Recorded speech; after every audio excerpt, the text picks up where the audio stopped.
Uma boa noite a todos. Para aqueles que não conhecem aqui o nosso apartamento, esta é a nossa sala. Eu vou me sentar aqui perto desta árvore de Natal e vou pedir que a minha esposa segure o celular para que eu possa gravar uma mensagem para os amigos em 2018. Hoje eu tive o privilégio de fazer a parte espiritual da igreja, o sermão da virada do ano. E este sermão tem como tema 4 regras para você ser feliz no ano de 2018. Acabou 2017, mas me surpreende que as pessoas tenham tanta alegria com 2018. Eu tenho um celular e havia um novo celular saindo, era o celular S, era o modelo do meu e acrescentando a letra S. E esperávamos que houvesse tanta coisa interessante nesse novo celular. E na verdade, quase nada, quase nenhuma diferença. Eu diria que 2018 podia ser chamado de 2017S. Eu tenho uma notícia boa para todos nós. E a notícia boa é a seguinte: todos nós ficamos mais velhos. É boa a notícia. Pode parecer que não para alguns, mas veja bem, aqueles que não ficaram mais velhos em 2018 morreram. Estamos vivos, portanto, é uma notícia boa. Mas eu tenho uma notícia muito ruim para dar. Deus odeia a data que passou agora há pouco, o Natal. Sabe por quê, queridos? Vejam bem, 24 de dezembro, eu queria que a minha esposa chegasse aqui mais perto. Nós estávamos jantando nesse restaurante.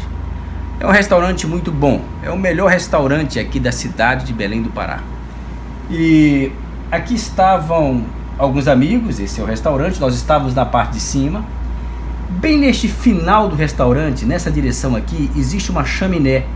Não sei se você consegue ver aqui, uma chaminé. E esta chaminé roubaria a cena no meio do jantar.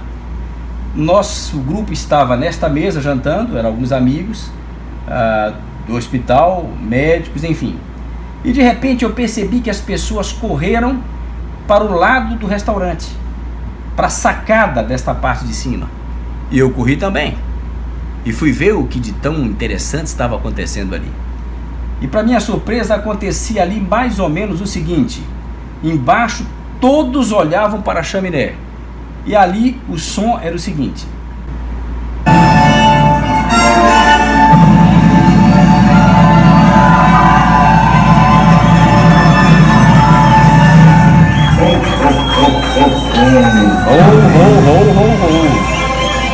E vinha da chaminé.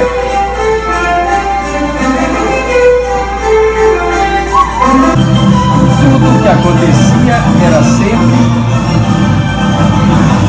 para que se falasse a frase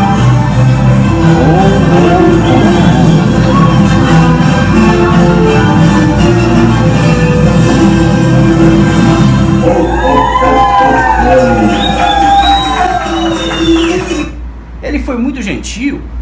Ele até subiu no andar em que estávamos e ele também tirou uma fotografia com a esposa de um dos meus amigos. Eu não pedi permissão a ele, mas ficou muito bonita a fotografia.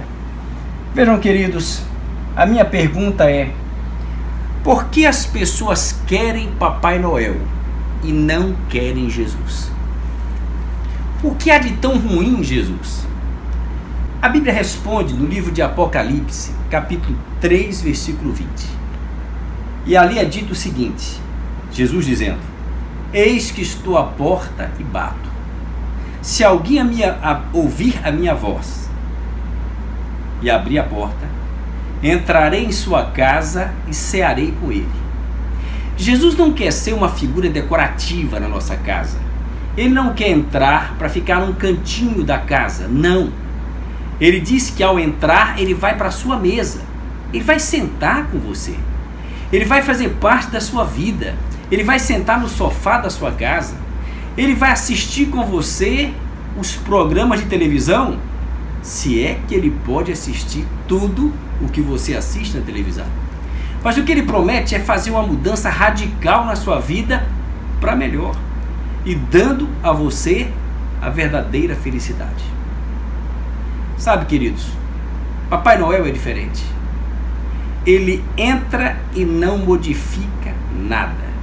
Ele permite que os pecados continuem da mesma maneira que estavam. E é isso que as pessoas querem.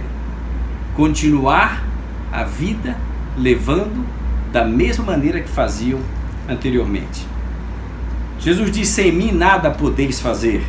João 15, verso 5. Você não será feliz em 2018 com o Papai Noel. Você será feliz com Jesus. Mas eu quero deixar 4 conselhos, e preciso fazer isso de uma forma bem rápida. Eu falei durante 40 minutos na igreja, e aqui eu quero fazer isso em mais 4 minutos. E o apóstolo Paulo nos diz o que fazer para termos sucesso. E tudo isso apenas em um verso bíblico. Vamos ver. O verso bíblico está em Filipenses, capítulo 3, versículo 13. Paulo dizia: não julgo que eu tenha alcançado o propósito da minha vida, ele diz, mas uma coisa eu faço. Você certamente não alcançou o propósito real da sua vida. Segue o conselho de Paulo. Ele não fazia muitas coisas, ele fazia apenas uma coisa. Ele tinha um foco na sua vida, apenas um. Qual o foco da sua vida para 2018? Eu quero trocar de casa, eu quero uma casa mais espaçosa, ou eu quero uma casa porque nem casa eu tenho. Muito bem. Eu quero um carro melhor, eu quero me casar. São focos aparentemente agradáveis, mas não é o foco da sua vida. O foco que você precisa desenvolver é o mesmo foco de Paulo. E não é um foco de coisas materiais. Queridos, Deus tem prazer em que você tenha riquezas, mas Ele não quer que você seja dono delas. O dono é Ele. O foco de Paulo, na verdade, está no livro de Filipenses, capítulo 1, versículo 1. E Paulo diz assim: para mim, o viver é Cristo e o morrer é lucro. É interessante que este era o único foco de Paulo: viver com Cristo. De nada adianta, daqui a alguns anos, se você de fato morava embaixo da ponte ou tinha um palácio, se você andava em uma Ferrari ou se você andava num carro bem pobre. Eu estive na França recentemente, estive no palácio mais bonito da França, mas no Château de Versalhes. Era algo lindo. Depois entra na internet e dá uma olhada na beleza desse palácio. Andei, havia muito ouro.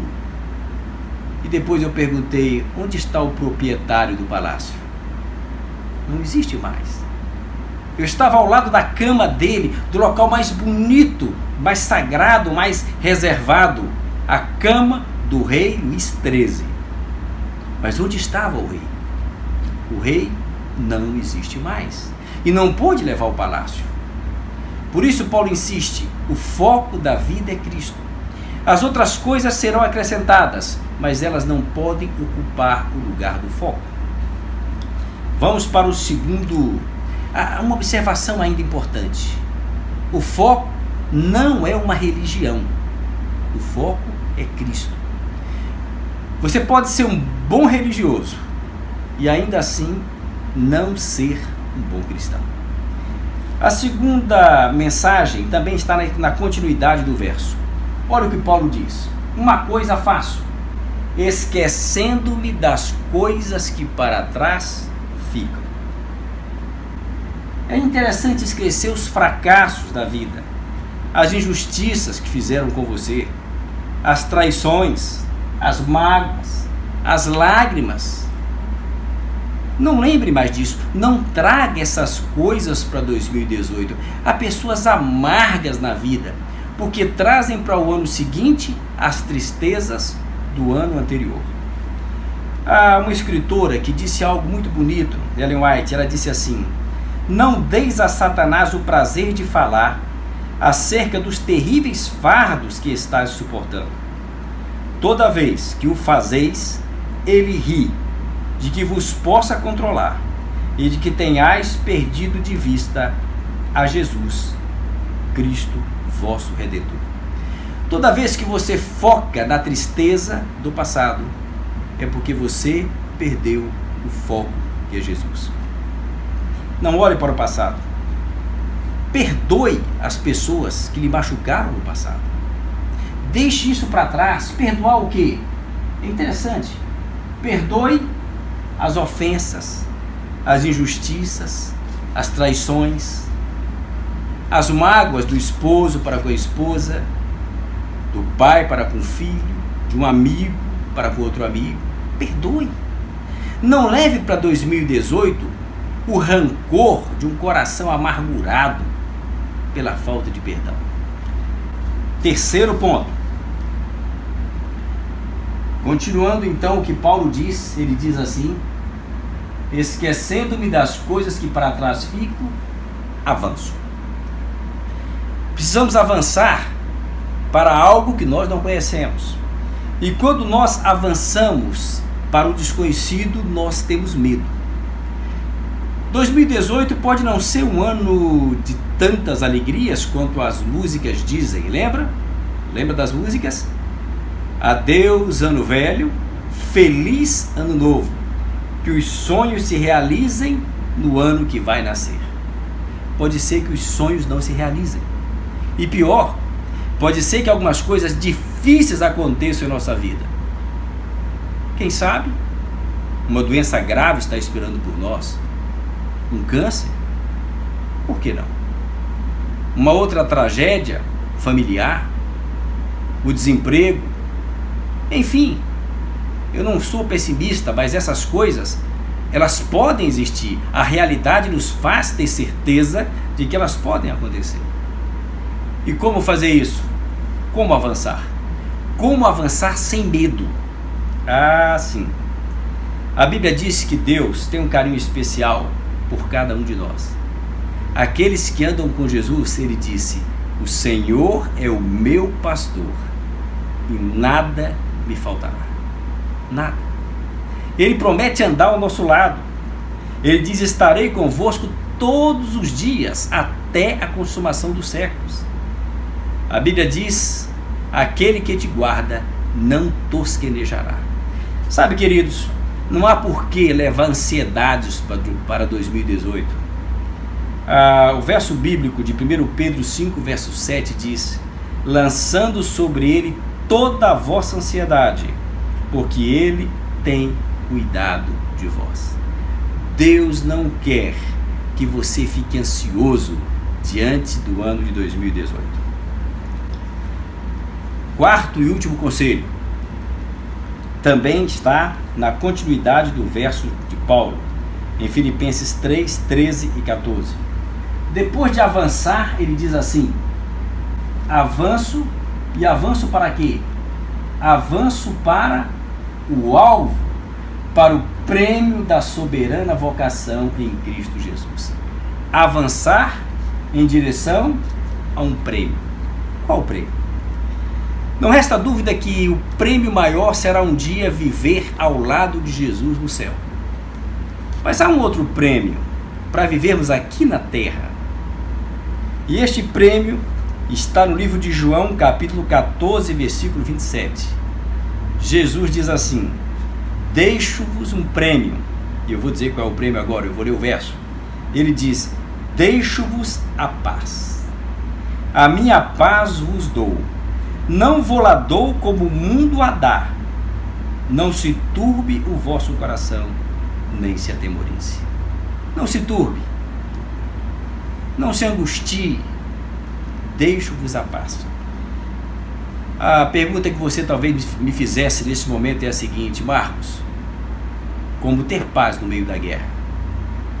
Não há como resolver o problema da seca do Nordeste, não há como resolver o problema das injustiças sociais, não há como resolver o problema da saúde, que é uma tristeza hoje em nosso país, não há como resolver a falta de honestidade no Congresso brasileiro, não há como resolver. E você me pergunta como ter paz diante de uma perspectiva em 2018 nessa direção? Como ter paz no meio da guerra? E eu lhe respondo. Era 28 de julho, o ano 1914. De um lado estava a Áustria e a Hungria, do outro lado a Sérvia e a Grã-Bretanha. Também estavam do lado da Sérvia a França e a Rússia, e do lado da Áustria estavam os alemães. Assim iniciava a Primeira Grande Guerra Mundial. Sabe, queridos, no início desta guerra, a Alemanha começou tendo que recuar. E os inimigos, a Rússia, a França, a Sérvia, empurraram os alemães 50 quilômetros. Cada vez mais, os alemães recuavam. Até que chegaram em um vale, que chamava-se Vale de Aisne. E neste vale, os alemães construíram trincheiras e se prepararam para não mais recuar. Os franceses chegaram bem perto, mas não podiam mais se aproximar. Aqueles que tentavam fazer uma investida de ambos os lados eram feridos pelos fuzis, pelas metralhadoras e caíam mortos na área intermediária entre os dois exércitos. As trincheiras permaneciam assim por muitos dias.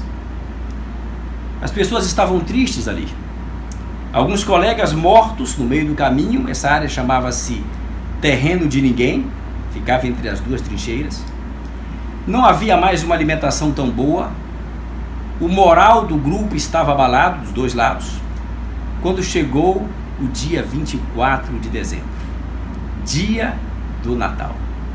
O céu estava lindo, azul, o sol brilhava. Os tiros aconteciam, mas nenhum dos dois exércitos levava nenhuma vantagem. Chegou a noite. Cada um dos lados pensava na sua casa, na sua família, no ambiente de Natal. Foi quando, do lado alemão, um homem pegou uma árvore assim, uns galhos de uma árvore, arrancou as folhas e acendeu algumas velas e pendurou essas velas naquilo que seria quase que uma pequena árvore de Natal.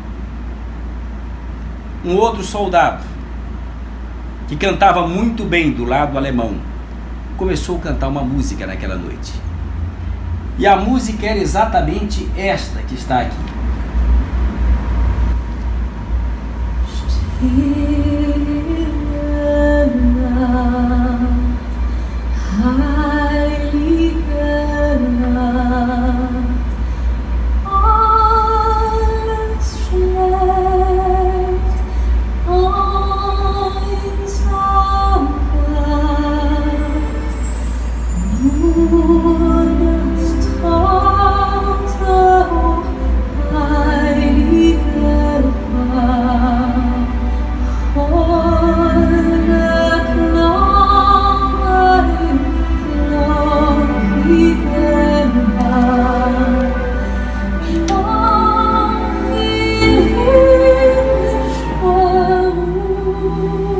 E ele cantava com uma voz muito bonita e cantava o mais alto que podia.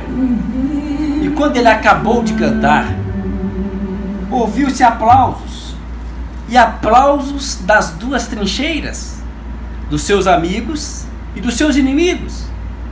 E do lado inimigo, alguns gritaram: cante novamente este hino, porque este hino toca aos nossos corações. E ele cantou uma segunda vez. E agora um oficial do exército alemão, o tenente, pegando aquela árvore simbólica de Natal, muito simples, muito humilde esta árvore, ele sai da trincheira alemã e começa a caminhar pela terra de ninguém em direção à trincheira do inimigo. Vários fuzis foram apontados para ele, mas ele levantou bem alto aquela simples árvore e disse: amigos, eu não estou armado. As palavras exatas que aquele tenente disse é: senhores, a minha vida está em suas mãos. Estou caminhando na direção de vocês. Algum oficial poderia me encontrar no meio do caminho? Houve um silêncio do lado russo e francês. Podia ser um golpe. As metralhadoras continuavam apontadas para ele. E ele continuou dizendo: estou sozinho. Estou desarmado. Minha vida está na mão de vocês. Há alguém aí que gostaria de vir me encontrar? E fugindo das regras, um tenente saiu do lado francês, correu na direção deste tenente do lado alemão, e ali na terra de ninguém se abraçaram, se cumprimentaram e fizeram um pacto de que na manhã seguinte eles voltariam para aquele local, e junto com eles também viria o restante de um lado e do outro dos soldados que estavam ali para a guerra. Que lindo aconteceu na manhã seguinte.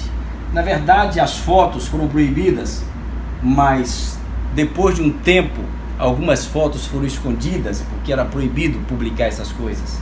E olha que coisa linda, fotos reais, os exércitos reunidos. Agora não havia mais inimizade entre eles. Um acendia o cigarro para o outro. Quanta coisa bonita podia acontecer por causa do espírito do Natal. Aqui está a árvore, a simples árvore, com um grupo de soldados misturados aí. Quanta coisa bonita acontecia. Depois disso, o capelão John Adams, capelão do lado alemão, ele reuniu os corpos dos dois lados. Eram 100 corpos, mais de 100. E então o capelão recitou o Salmo 23, que foi traduzido para o outro idioma. E juntos os dois exércitos rezaram o Pai Nosso. E depois de rezarem o Pai Nosso, armados apenas com a pá, juntos trabalharam, cavando um local, ainda para dar um enterro nobre aos seus colegas. Ao colocarem ali os seus colegas, não havia mais separação de nações. Um era colocado ao lado do outro. Sabe, queridos, essas informações chegaram ao comando geral. Do lado alemão havia apenas um homem revoltado contra isto, ali presente nas trincheiras. Este homem era um cabo alemão, e ele dizia: por que estamos cantando junto com os franceses? Por que não estamos atirando neles? O nome desse homem? Adolfo Hitler. Mas como eu dizia, do lado da gerência da guerra, os grandes generais da guerra, ao saberem disso, não gostaram e ordenaram que os soldados atirassem uns nos outros. E nos dias seguintes, ouviram-se tiros, mas ninguém era ferido, porque os tiros eram dados para cima. Sabe, queridos, se na verdade, em meio a uma guerra real, que foi a Primeira Guerra Mundial, foi possível ter paz, porque um dia neste mundo um dia, um homem nasceu, e este homem não veio trazer reportagens para jornais, esse homem não veio trazer uma árvore de Natal. A árvore simples, aqui está. Esta simples árvore simbolizou a paz do lado alemão. Mas há uma árvore que simboliza a paz. Esta outra árvore. Esta árvore foi um dia colocada na terra para que de fato tivéssemos paz. Eu confesso a vocês que a nossa paz pode ser alcançada em 2018. Se a exemplo dos soldados tivermos um espírito não do Natal, mas o espírito de Paulo, que dizia: a minha vida tem como foco Jesus. Se o foco da sua vida em 2018 for Jesus, eu tenho certeza de que você vai ter um ano de paz na sua família, no seu trabalho e junto com seus amigos. Que Deus abençoe a você. Que tenhamos em 2018 um verdadeiro ano de paz. Amém.